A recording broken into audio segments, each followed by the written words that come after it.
तो प्यारे छात्रों, क्लास आपका 8वीं का विषय यहाँ पे देखिए संस्कृत का आपका वार्षिक मूल्यांकन प्रश्न पत्र। यहाँ पे आपका जो पेपर है, कौन सा पेपर आपका देखिए 1 तारीख को आपका होगा संस्कृत का पेपर। ठीक है, तो यदि 1 तारीख के आपके 1 अप्रैल के संस्कृत के पेपर में आप चाहते हो कि हम यहाँ पे टॉपर्स बने, अभी मजा आएगा ना भिड़ो। तो पूरा पेपर आपका 60 नंबर का होगा। 24 क्वेश्चन होंगे, एक एक क्वेश्चन के आपको आंसर देंगे। विद्यार्थी का नाम, पिता का नाम, साला का नाम और जिला और अनुक्रमांक आपको भरना है। 3 घंटे का पेपर होगा और संस्कृत के पेपर में आप पूरे नंबर लेके आओगे, हम गारंटी लेते हैं। और अभी तो रुको, क्लाइमैक्स अभी बाकी है। तो सबसे पहले देखिए क्वेश्चन आपका आता है, पहला क्वेश्चन आपका आता है बहुविकल्पी वाले क्वेश्चन। 1 से लेकर 10 क्वेश्चन आपके बहुविकल्पी में रहेंगे। जैसे क्वेश्चन लिखा है सूर्योदय अस्मिन् वाक्ये संधि अस्ति। सूर्योदय में आपका कौन सा संधि होगा? दीर्घ स्वर संधि होगा, गुण स्वर संधि, आयादी स्वर संधि या फिर आपका वृद्धि स्वर संधि। तो अगर मैं इसके आंसर की बात करूं, देखिए तो सूर्योदय में आपका सूर्यधन आपका उदय होगा, गुण स्वर संधि आपका इसका उदाहरण होगा, गुण स्वर संधि। आप आंसर यहाँ पे ये लिख दीजिएगा। इसके बाद देखिए सेकंड क्वेश्चन, यानी आपको आंसर यहाँ पे बी नंबर लगाना है। अधोलिखितेषु अवयवम नास्ति।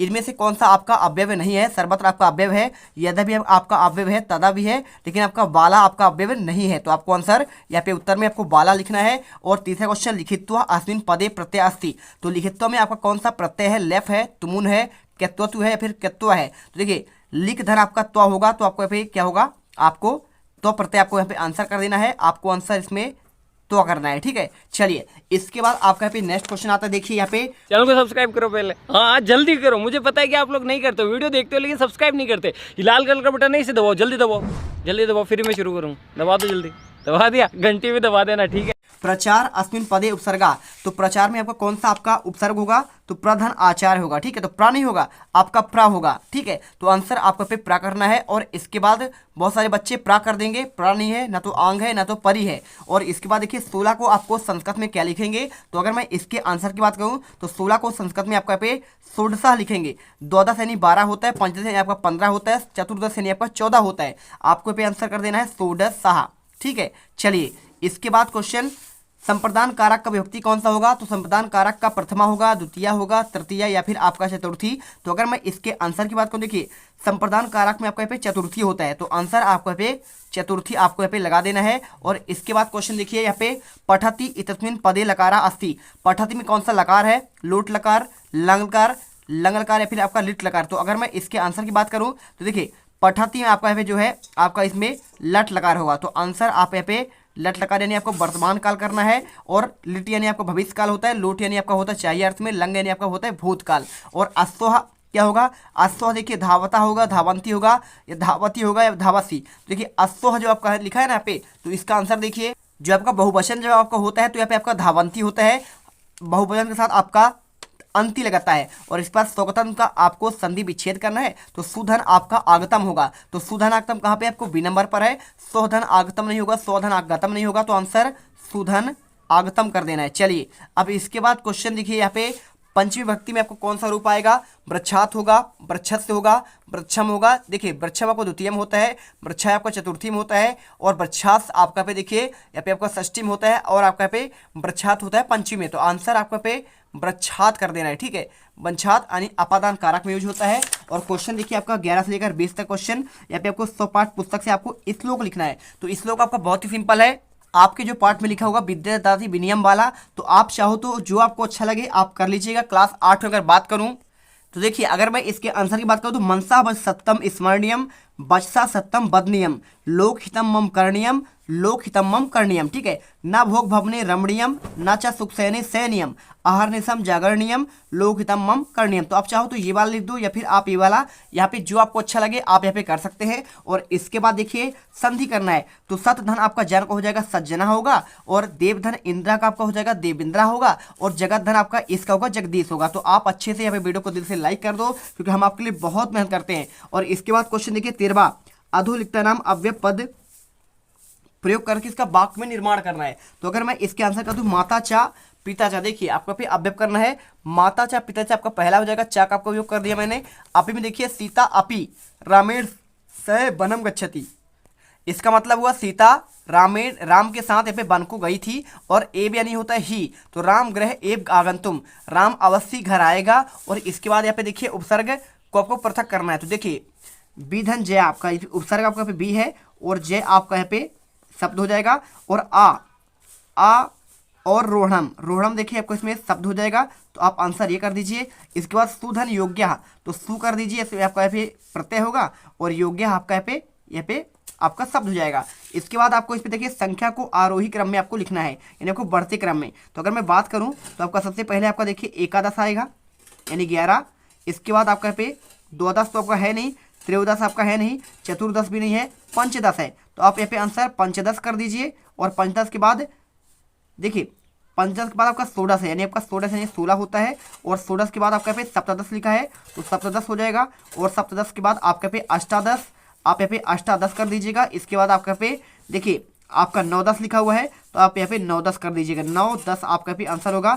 इसके बाद आपका कोई आपका है नहीं तो आपको यहाँ पे इसी प्रकार से आपका यहाँ पे क्रम से आपका यहाँ पे आंसर आ जाएगा। ठीक है, चलिए इसके बाद चलते हैं आपका नेक्स्ट क्वेश्चन। यहाँ पे लिखा है उचित विकल्प, आपको यहाँ पे रिक्त स्थान की पूर्ति करना है। तो उद्याने अध्ययनाय पुस्तकम लेखन्या विद्यालयात आपका इस तरह से 3 अंक क्वेश्चन है। तो यहाँ पे देखिए अहम कहाँ पे जाता है, देखिए यहाँ पे अहम पठामी, तो क्या पढ़ेंगे तो पुस्तकम पठामी। तो आंसर आपको यहाँ पे आंसर पुस्तकम करना है और पठामी देखिए लिखेंगे क्या तो आपको आंसर यहाँ पे लेखन्या करना है और लेखन्या के बाद देखिए पुस्तकम विद्यालय में देखिए क्या करने जाएंगे तो अध्ययनाय, तो अध्ययन के लिए आप जाएंगे विद्यालय तो अध्ययनाय आप आंसर यहाँ पे करिए। और विद्यालय गच्छामि कहाँ पे तो आप जाएंगे भाई साहब आप यहाँ पे जाएंगे विद्यालय गच्छामि, किस लिए विद्यालयात आपको आंसर करना पड़ेगा, विद्यालयात कर देना है। और इसके बाद आगंत, आगंत के बाद क्या करेंगे भाई आप जाएंगे यहाँ पे देखिए आगंत क्या करेंगे ईश्वर को ईश्वरस से लिख देना है आपको यहाँ पे ईश्वरस ध्यानम करोमि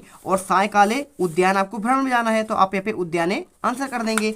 इसके बाद क्वेश्चन देखिए लट लकार में हमको परिवर्तन करना है। तो देखिए पठती क्या हो जाएगा लिट यानी भविष्यति तो पठिष्यति हो जाएगा, पठिष्यति आपको आंसर करना है।